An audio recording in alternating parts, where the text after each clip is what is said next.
Okay, this is a Pavilion TV mount that can be used to mount any TV on a post in your backyard, inside your gazebo.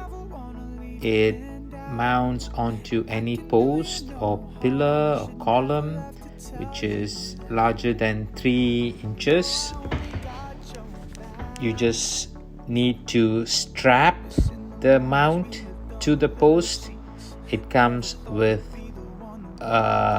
2 ratchet straps built in onto the mount, so you don't have to drill onto the surface of the post in your pavilion, in your gazebo, in your patio.